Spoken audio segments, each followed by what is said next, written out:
So now if we scroll down, I just wanted to give you a little shot in the arm on CVAs. CVAs are strokes, right? And ultimately a stroke is just the blood stop flowing to the brain, right? And then the I63, if you look at those codes, it's going to be occlusion and stenosis of cerebral, or those precerebral arteries and stuff, all that vascular system that's going on.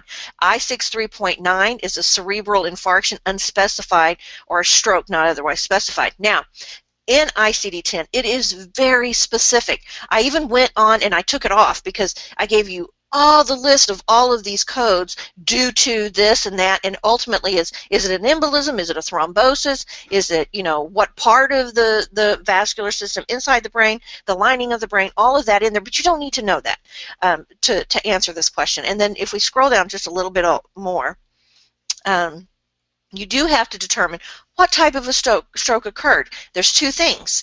It wasn't an ischemic stroke or a hemorrhagic stroke. Okay, if it was ischemic, then you think, okay, it was a clot. If it was hemorrhagic, that means there's bleeding. It could be a rupture or it could just be a bleed, right?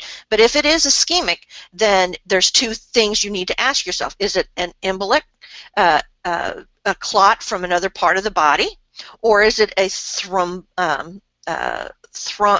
like a thrombosis, a clot that forms right there and then blocks off the tissue, okay? And then I think, just scrolling down, again, all of this is pertinent if you have to code a stroke.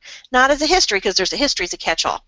But I wanted you to be very aware of this. Use additional code. If you're going to code an I63 code, then the guidelines tell you, because there's this new treatment called this TPA, and what it is that they get there soon enough.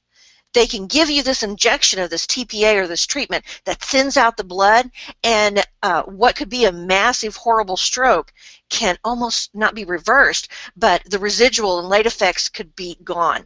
You know, and so this is very important, and therefore they want to know, was this used? If it was, you better code it. All right, because it makes a difference in the statistics. So what about a TIA? People get CVA and TIA confused. Well, a TIA is just a little mini stroke. What it actually means is it's kind of temporary. There's been a blockage, there's been a problem with the blood flow, but it doesn't usually let tissue die. We think of heart tissue as dying when a person has a heart attack. So here we've got a little brain attack in the vascular system, and it's usually, it can last from like a minute up to 24 hours, they said, not usually 24 hours. And sometimes the side effects go away before they even get to the doctor, but it's still important. You need to go. So that is coded different. That is a G code. G45.9 is kind of a catch-all, is a TIA, not otherwise specified. So do know that they both can have side effects, residuals, and but you know, just summing it up, and then that's the end of the answer sheet. So ask yourself, is this a history? You know, did they, and they could have had it be, just because it says recent doesn't mean that that's different. You know, that shouldn't change your way of thinking. You use the information that's given you, and there's no side effects. And is that the reason they're staying at the facility?